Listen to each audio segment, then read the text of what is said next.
Dites-moi, qu'est-ce qui vous inquiète le plus dans cette loi spéciale? Une atteinte aux droits fondamentaux des citoyens québécois. Cette loi vise bien plus que les casseurs, bien plus que les étudiants. Elle affecte toute la population dans ses droits les plus fondamentaux, droit de manifester, liberté d'association.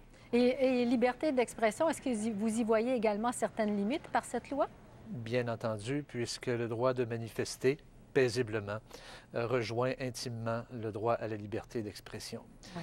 Vous savez, et le droit de manifester paisiblement, c'est le droit de déranger et de faire valoir notre opinion également, de manière à bien la faire entendre. Et lorsque les citoyens ne peuvent plus, sans crainte de représailles importantes, manifester paisiblement, eh bien, le barreau ne peut pas demeurer insensible à ce type de préoccupation. Alors, de quelle manière les droits constitutionnels sont atteints par ce projet de loi? Bien, par exemple, sur la liberté de manifester paisiblement, on exige, sous peine d'illégalité, on exige d'indiquer bien à l'avance le détail de l'itinéraire, oui, de telle sorte que tout changement en cours de route est susceptible de frapper d'illégalité de manifestation. Alors, comment voulez-vous qu'une personne raisonnable, sensée et paisible qui participe à une telle manifestation puisse avoir la certitude que, par exemple, on ne bifurquerait pas, que, par exemple, la manifestation ne changerait pas son lieu de destination et alors se retrouver en état d'infraction. Oui. En pratique, il n'y a pas un citoyen paisible à partir de maintenant qui va aller manifester de crainte de se retrouver assujetti à de graves sanctions. Et des craintes également, oui, pour les associations, parce qu'une association deviendrait responsable, qui organiserait une manifestation, elle deviendrait responsable de tout geste qui serait commis au cours de la marche ou de la manifestation. Ben, voilà. Alors, une manifestation paisible s'organise, de bonne foi, tout le monde y participe de bonne foi, et voilà que se joignent 2 ou 3 casseurs qui ne sont ni des employés, ni en relation avec l'organisation, et voilà que le fardeau de preuve est inversé.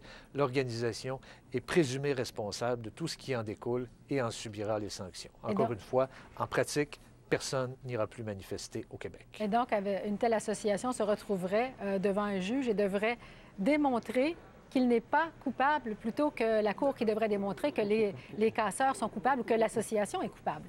Tout à fait. Il y a même d'autres dispositions qui permettent, même sans aller à procès, à la ministre, sur simple rapport d'une université, de mettre fin aux subventions ou enfin aux cotisations des associations étudiantes. Et là, effectivement, ça suscite certaines questions parce que ça donne à la ministre des pouvoirs qui reviennent habituellement à l'Assemblée nationale, c'est-à-dire qu'elle pourrait émettre un décret sans devoir consulter les autres parlementaires. Voilà. Alors, par décret, on peut modifier la loi et les règlements. Voilà un précédent, en tout cas, chez nous, de notre côté, on en cherche encore. Je ne dis pas qu'il n'y en a pas, mais à première vue, une disposition où la ministre peut, par décret, mettre de côté la loi. Ouais. C'est très préoccupant. Nous craignons que de telles dispositions ne laissent dans le tissu démocratique du Québec des cicatrices qu'il serait bien difficile de corriger dans l'avenir. Des cicatrices et aussi un précédent qui ferait en sorte qu'on donnerait de plus en plus de liberté à des ministres qui pourraient décider par décret de faire certains gestes aussi. C'est aussi un précédent à certains égards, à nos yeux. Ouais. Dans un contexte comme celui-là, qu'est-ce que le barreau peut faire? Est-ce qu'on peut soumettre des amendements? Alors, le rôle du barreau, d'abord, nous sommes un organisme indépendant des partis et qui a comme mission d'assurer la protection du public, fait partie de cette mission, de contribuer au débat public par des avis qui se veulent objectifs et en dehors et au-dessus de la mêlée. Alors, qu'est-ce que l'on peut faire? Comme ordre professionnel, nous faisons nos observations, évidemment, par voie de communiqué de presse, le temps nous presse, c'est le cas de le dire. Oui. Nous avons complété cette analyse au cours des petites heures de la nuit. Donc, vous aussi, vous avez veillé tard? Eh oui, mais surtout, alors qu'est-ce que l'on peut faire? Proposer au gouvernement de revoir certaines dispositions, attirer l'attention du législateur sur certaines dispositions, lui demander respectueusement de les revoir, car la loi n'est toujours pas adoptée. Voilà le rôle du barreau, de s'adresser au législateur en lui demandant de préserver les droits fondamentaux des citoyens paisibles du Québec et nos droits fondamentaux, et également contribuer au débat public en éclairant, dans la mesure de nos modestes ressources, nos concitoyens. Tout ça pour rechercher une paix sociale dont tout le monde a le plus grand besoin, Mme Font. Alors, ce projet de loi, s'il est adopté, aura une valeur pendant 1 an. Il se terminerait à l'été 2013.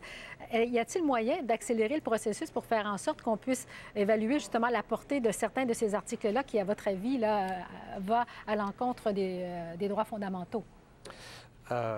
Oui, c'est sûr qu'il y a toujours des recours possibles aux tribunaux, mais on n'en est pas là. Notre intervention, nous n'en sommes pas là. Pour le moment, c'est un appel, à respecter nos droits fondamentaux. Ben voilà. Ben merci beaucoup d'avoir été avec nous et puis on va suivre justement vos démarches. Au revoir. Merci. Merci.